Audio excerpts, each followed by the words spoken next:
Hello dear students, welcome to our channel educational goal. और हमारी जो राजनीति विज्ञान की सीरीज जो चल रही थी प्रश्न बैंक सॉल्यूशन की, उसी सीरीज को आज हम आगे बढ़ा रहे हैं। आपकी एग्ज़ाम भी हो गई है, तो हम सीरीज को आज आगे बढ़ाते हुए अध्याय 2 के सभी प्रकार के क्वेश्चन आंसर, चाहे वो ऑब्जेक्टिव टाइप हो, 2 नंबर के हो, 3 नंबर के हो, 4 नंबर के हो, सभी को इस वीडियो में देखने वाले हैं। तो इससे पहले एक ज़रूरी बात कि जो भी हमारे नए दर्शक हैं उनसे एक निवेदन है कि वो हमारे चैनल एजुकेशनल गोल को सब्सक्राइब जरूर करें। तो चलिए स्टार्ट करते हैं। सबसे पहले ऑब्जेक्टिव टाइप क्वेश्चंस हैं। तो पहला है द्विध्रुवीता के उदय का कारण था। तो देखिए, ये सारे के सारे कारण द्विध्रुवीता के थे, चाहे 2 महाशक्तियों का उदय हो, बड़ी शक्तियों की कम संख्या हो, परमाणु हथियार की होड़ हो या उपयुक्त सभी। तो इसका उत्तर हो जाएगा चौथा, उपयुक्त सभी। ठीक है। अगला है सोवियत बोल्शेविक क्रांति का नेतृत्व किसके द्वारा किया गया। तो इसका उत्तर हो जाएगा लेनिन। ठीक है। अगला है कठोर द्विध्रुवी व्यवस्था का दशक माना जाता है। तो ये दशक है 1945 से 1955, यानी कि द्वितीय विश्व युद्ध के जस्ट बाद से 10 साल तक जो कालखंड चला वो कठोर द्विध्रुवीता व्यवस्था थी। बोल्शेविक क्रांति हुई थी। तो बोल्शेविक क्रांति किसको कहते हैं भाई? रूस की क्रांति को बोल्शेविक क्रांति बोलते हैं। शॉक थेरेपी को किस वर्ष अपनाया गया? तो इसका उत्तर हो जाएगा 1990। तो देखिए, हमारे अध्याय का नाम है 2 ध्रुवीयता का अंत, यानी कि जो सोवियत संघ और अमेरिका लगातार एक दूसरे को नीचा दिखाने के लिए अलग अलग जो प्रयास कर रहे थे, उसी का अंत हुआ। अंत क्यों हुआ? क्योंकि सोवियत संघ का विघटन हो गया 15 छोटे छोटे गणराज्यों में। उनमें सबसे प्रमुख देश था रूस। ठीक है। अब हम आगे इसके क्वेश्चन आंसर देखते हैं। तो देखिए, पहले 2 नंबर के प्रश्न हैं, उनको हम देखेंगे, फिर इनके एक साथ उत्तर देखेंगे। पहला प्रश्न है सोवियत संघ के पतन का प्रमुख कारण लिखिए। 2 नंबर में पूछा है सिर्फ। शॉक थेरेपी क्या थी? तीसरा है द्विध्रुवीकरण का अर्थ स्पष्ट कीजिए। और चौथा है सोवियत प्रणाली के कोई 2 दोष लिखिए। द्विध्रुवीकरण का अर्थ स्पष्ट करना भाई क्या होता है? वो सोवियत प्रणाली, यानी कि जो रूस में जो सोवियत संघ की प्रणाली थी, उसके कोई 2 दोष लिखना है। तो आपने प्रश्न देख लिए हैं, अब इनके हम आंसर देख लेते हैं। तो ये देखिए, सबसे पहला उत्तर जो हमारा है कि देश की राजनीति एवं आर्थिक संस्थाओं की आंतरिक कमजोरी सोवियत संघ के पतन का प्रमुख कारण थी। हमसे ये पूछा था कि सोवियत संघ के जो पतन के प्रमुख कारण क्या थे 2 नंबर में। अगला प्रश्न था हमारा कि शॉक थेरेपी क्या होती है। तो देखते हैं शॉक थेरेपी का मतलब कि शॉक थेरेपी का शाब्दिक अर्थ है आघात पहुंचाकर उपचार करना। सोवियत संघ के विघटन के बाद जब रूस मध्य एशिया के गणराज्य और पूर्वी यूरोप के देशों में साम्यवाद से पूंजीवाद की ओर परिवर्तन के मॉडल को शॉक थेरेपी कहा गया। यह थेरेपी विश्व बैंक और अंतर्राष्ट्रीय मुद्रा कोष द्वारा निर्देशित थी। ठीक है। तो ये शॉक थेरेपी का उत्तर हो गया। अब अगला है 2 ध्रुवीयता क्या होती है, इसको आपको 2 नंबर में बताना है। तो देखिए, द्वितीय शीत युद्ध के दौरान दुनिया 2 गुटों में बढ़ती जा रही थी। किसके बाद? द्वितीय युद्ध के बाद, जिसमें एक खेमे का मुखिया अमेरिका था, जिसमें पूंजीवादी देश व उसके समर्थक देश शामिल थे। दूसरे खेमे का जो मुखिया था सोवियत संघ था, जिसमें साम्यवादी देश व उसके समर्थक देश थे। ऐसे इसे 2 ध्रुवीयता का है। 2 ध्रुवीयता का मतलब था 2 ध्रुव हो गए, 2 पोल हो गए पूरे विश्व के, एक अमेरिका और दूसरा सोवियत संघ।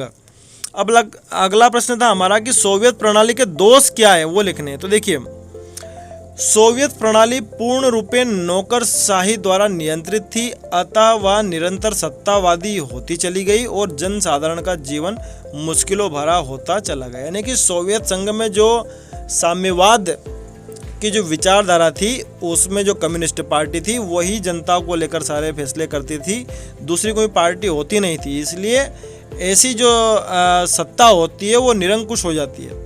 सोवियत प्रणाली प्रौद्योगिकी तथा आधारभूत ढांचे को सुदृढ़ नहीं कर पाई और पाश्चात्य देशों से अत्यधिक पिछड़ गई। यानी कि सोवियत संघ बाकी जो यूरोप के देश थे और अमेरिका जो था, उनसे सोवियत संघ पिछड़ चुका था। ठीक है। आगे देखते हैं हम 3 अंकों के प्रश्न। देखिए, अब 3 अंकों के प्रश्न में फिर से 4 प्रश्न दिए गए हैं और कुछ कुछ मिलते जुलते भी है कि सोवियत प्रणाली के 4 दोष। अब 4 दोष पूछ लिए, अभी 2 दोष पूछे थे। सोवियत संघ विघटन हेतु उत्तरदायी 4 कारण लिखिए। यानी कि सोवियत संघ का जो बंटवारा हो गया छोटे छोटे देशों में, 15 गणराज्यों में, उसके कारण बताने कि भाई सोवियत संघ क्यों बंट गया। अगला प्रश्न है सोवियत प्रणाली क्या थी समझाइए। और चौथा प्रश्न है शॉक थेरेपी के किन्हीं 4 परिणामों को लिखिए। तो इनके उत्तर हम देखते हैं। तो ये देखिए 3 अंक के प्रश्न का पहला उत्तर कि सोवियत प्रणाली के प्रमुख दोष अथवा कमियों को निम्न प्रकार स्पष्ट किया जा सकता है कि भैया सोवियत प्रणाली पूर्ण रूपेण नौकरशाही द्वारा नियंत्रित थी अथवा निरंतर सत्तावादी होती चली गई और जनसाधारण का जीवन लगातार मुश्किलों भरा होता चला गया। देखो कोई विपक्ष में पार्टी हो तो विरोध करे, अगले बार वो सत्ता में आ जाए, लेकिन ऐसा तो होता नहीं है साम्यवादी सरकारों में। जैसे चीन में एक ही पार्टी है, कम्युनिस्ट पार्टी, हमेशा वही रहेगी, सामने कोई पार्टी है ही नहीं, ठीक है। लेकिन भारत में आप देखते हैं बहुत सारी पार्टियां हैं। अगला है कि सोवियत प्रणाली प्रौद्योगिकी तथा आधारभूत ढांचे को सुधार नहीं कर पाई। ये पॉइंट वही है 2 सिरों के जो मैं इससे पहले बता चुका हूँ। सीधे मैं तीसरा पॉइंट पे आता हूँ। कम्युनिस्ट पार्टी के कठोर दलीय अनुशासन वाले सोवियत संघ में समस्त संस्थाओं पर साम्यवादी दल का कड़ा नियंत्रण था और दल वहाँ की जनता के प्रति उत्तरदायी भी नहीं था। यानी कि जो वहाँ पार्टी होती है वो जनता के प्रति उत्तरदायी नहीं होती है कि चाहे अच्छे काम करे या ना करे, जो उन्हें समझ में आता था वो करते थे। अगला है सोवियत संघ के 15 गणराज्यों में रूस अत्यधिक वर्चस्वशाली था तथा शेष 14 गणराज्यों के नागरिक स्वयं को उपेक्षित एवं दबा हुआ मानते थे। ये उसके दोष है, ठीक है, सोवियत प्रणाली के। तो 4 दोष हो गए। अब देखते हैं हमारा जो अगला उत्तर है वो क्या है। तो देखिए अगला उत्तर हमारा किस विषय में है कि कारण बताने कि सोवियत संघ क्यों बढ़ गया। तो देखिए सोवियत संघ द्वारा 1979 में अफगानिस्तान में हस्तक्षेप के परिणाम स्वरूप देश की अर्थव्यवस्था अत्यंत दयनीय स्थिति में पहुंच गई। कौन से देश की? सोवियत संघ की। सोवियत संघ में प्रतिवर्ष खाद्यान्न आयात लगातार बढ़ता ही चला गया, यानी कि खाद्य सामग्री भी आयात करनी पड़ रही है। 1970 दशक के अंतिम वर्षों में यह व्यवस्था लड़खड़ा गई और अंततः ठहरी गई। हालांकि सोवियत संघ के नागरिकों को पारिश्रमिक की दरें लगातार बढ़ी, लेकिन उत्पादकता और प्रौद्योगिकी के क्षेत्र में वह पाश्चात्य देशों से स्पर्धा में काफी पीछे रह गया। यानी कि सोवियत संघ के जो नागरिक हैं उनको पारिश्रमिक ज़्यादा तो दिया गया है, लेकिन फिर भी वो इतना नहीं है कि वो यूरोप के बाकी देशों से मुकाबला कर सके। फिर चौथा पॉइंट है आर्थिक एवं राजनीतिक रूप से कमजोर हो चुके सोवियत संघ के लोग तत्कालीन राष्ट्रपति मिखाइल गोर्बाचेव के सुधारों की नीति धीमी गति से असंतुष्ट थे। यानी कि उस समय के जो भी राष्ट्रपति थे मिखाइल गोर्बाचेव, उनसे लोग असंतुष्ट हो चले थे। तो इन 4 कारणों से सोवियत संघ बट गया, ठीक है। अफगानिस्तान में हस्तक्षेप कर रहे, यानी कि आप में ताकत है नहीं और आप दूसरों के कामों में दखल देने गए हैं, तो फिर आपका निश्चित तौर पर विघटन हो ही जाएगा। अब अगला है कि सोवियत प्रणाली को समझाइए। देखिए रूस में 1917 की समाजवादी क्रांति के बाद समाजवादी सोवियत गणराज्य का निर्माण हुआ, जिसका उद्देश्य एक समता मूलक समाज की स्थापना करना था, जिसमें पूंजीवादी व निजी संपत्ति का अंत करके समानता पर आधारित समाज की रचना करना था। तो देखिए जब भी कोई सी भी क्रांति होती है तो वो अच्छे के लिए होती है और उसके उद्देश्य भी अच्छे होते हैं, लेकिन बार बार बाद में इन सारी जो भी क्रांति के बाद जो संगठन बना उसमें कहीं ना कहीं फिर बाद में दोष आ गए। तो सोवियत प्रणाली भी शुरू में अच्छी थी कि भाई जो पूंजीवादी लोग होते हैं जिनके पास निजी संपत्ति ज़्यादा होती है वो दूसरे का शोषण करते हैं, इसलिए साम्यवाद आया।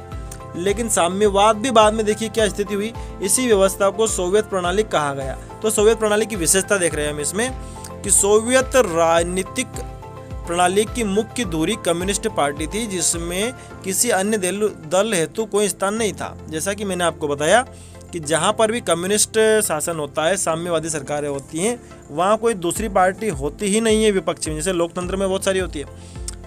अर्थव्यवस्था योजनाबद्ध तथा राज्य द्वारा नियंत्रित थी कि भाई जितनी भी अर्थव्यवस्था के कार्य होते हैं वो सरकार के हाथ में ही होते हैं। सरकार लोगों की बुनियादी जरूरतें जैसे स्वास्थ्य सुविधाएं, शिक्षा, बच्चों की देखभाल, लोक कल्याण की अन्य चीजें रियायत दर पर जनता को मुहैया कराती थी, ठीक है। सारे काम सरकार के हाथ में होते हैं। और अब ये देखिए शॉक थेरेपी के परिणाम, जो हमारा चौथा प्रश्न है, क्या क्या परिणाम हुए। शॉक थेरेपी से जहां क्षेत्र की अर्थव्यवस्था तहस नहस हुई, वहीं लोगों को भयंकर बर्बादी से होकर गुजरना पड़ा। शॉक थेरेपी के परिणाम स्वरूप मुद्रास्फीति में वृद्धि हुई और रूसी मुद्रा रूबल के मूल्य में अचानक गिरावट हुई।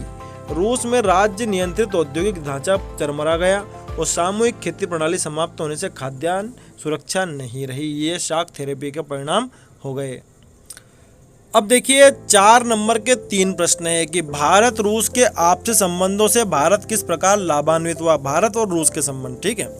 फिर दूसरा प्रश्न है कि द्वितीय विश्व युद्ध के बाद सोवियत संघ महाशक्ति के रूप में क्यों उभरा, कोई 3 कारण लिखिए। और फिर तीसरा प्रश्न है कि भारत जैसे देश के लिए सोवियत संघ के विघटन के क्या परिणाम हुए।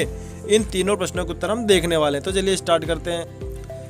तो ये देखिए भारत और रूस के संबंध कि भारत रूस संबंध भारत की विदेश नीति का एक महत्वपूर्ण पहलू है। दोनों देश एक बहुध्रुवी विश्व व्यवस्था की दृष्टि साझा करते हैं। भारत को कश्मीर, ऊर्जा आपूर्ति, मध्य एशिया तक पहुंच, चीन के साथ अपने संबंधों को संतुलित करने जैसे मुद्दों पर रूस से लाभ मिला। यानी कि चीन अगर एक बहुत ही मजबूत पड़ोसी देश है भारत का, तो भारत को एक मजबूत साथी की जरूरत थी, और वो कौन था, रूस था। क्योंकि अगर पड़ोसी मजबूत है तो वो डरा भी सकता है, इसलिए भारत को एक अच्छे मित्र की जरूरत थी, जिसकी कमी किसने पूरी करी है, रूस ने करी है। और रूस चूंकि एशिया के सबसे उत्तर में मौजूद है, इसलिए मध्य एशिया तक पहुंचने के लिए भी भारत का रूस के साथ संबंध हमेशा अच्छा रहा है।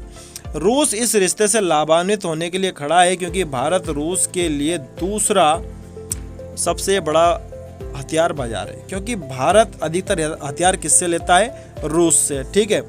जितने भी हमारे यहाँ MiG-21 जो विमान थे वो सब हमने रूस से ही खरीदे थे, ठीक है। आगे दोनों देशों ने कई वैज्ञानिक परियोजनाओं में सहयोग किया। यानी कि जब दो मजबूत देश होते हैं, मित्र बन जाते हैं, तो वो एक दूसरे को सहयोग करते ही हैं। अब अगला हमारा प्रश्न क्या है, अगला हमारा प्रश्न था कि भाई द्वितीय विश्व युद्ध के बाद सोवियत संघ एक महाशक्ति बनकर क्यों उभरा, 5 कारण बताने हैं। द्वितीय विश्व युद्ध जैसे समाप्त हुआ तो सबसे ज़्यादा सैनिक जो या नागरिक जो मरे वो रूस के ही मरे थे, कुल मिलाकर के सभी करके। लेकिन फिर भी द्वितीय विश्व युद्ध के बाद सोवियत संघ जो था वो एक महाशक्ति बनकर उभरा। उसके कारण देखिए क्या क्या है कि द्वितीय विश्व युद्ध के पश्चात सोवियत संघ एक महाशक्ति के रूप में उभरा। संयुक्त राज्य अमेरिका को छोड़कर सोवियत संघ की अर्थव्यवस्था शेष विश्व की तुलना में कहीं ज़्यादा विकसित थी। सोवियत संघ की संचार प्रणाली बहुत उन्नत थी। उसके पास विशाल ऊर्जा संसाधन, जिसमें खनिज तेल, लोहा, इस्पात तथा मशीनरी उत्पाद शामिल है। देखिए अगर आप नक्शे में देखेंगे तो रूस ही बहुत बड़ा देश है। तो उस समय तो 15 देश मिलकर एक सोवियत संघ था। तो इतना बड़ा देश है तो कहीं ना कहीं उसके पास ऊर्जा संसाधन है, कहीं भी तेल निकल आएगा, उसको लोहा बहुत सारा है, यानी कि जो भी खनिज है सब उस इलाके में है। इसलिए उस वजह से भी सोवियत संघ एक मजबूत देश था। सोवियत संघ का घरेलू उपभोक्ता उद्योग भी बहुत उन्नत था। पिन से लगाकर कार तक सभी चीज़ों का उत्पादन वहाँ होता था, ठीक है, सारी चीज़ें वहीं बनती थी। 14 पॉइंट है, सोवियत संघ में सभी नागरिकों के लिए एक न्यूनतम जीवन स्तर सुनिश्चित था। सरकार ने सभी नागरिकों के लिए एक न्यूनतम जीवन निश्चित कर रखा था, क्योंकि वहाँ पर साम्यवादी सरकार है। तो सरकार बुनियादी चीज़ें कौन प्रदान करेगी, सरकार ही करेगी, जैसे शिक्षा है, स्वास्थ्य है, बच्चों की देखभाल है। तो इस वजह से भी शुरू में सोवियत संघ एक महाशक्ति बनकर उभरा।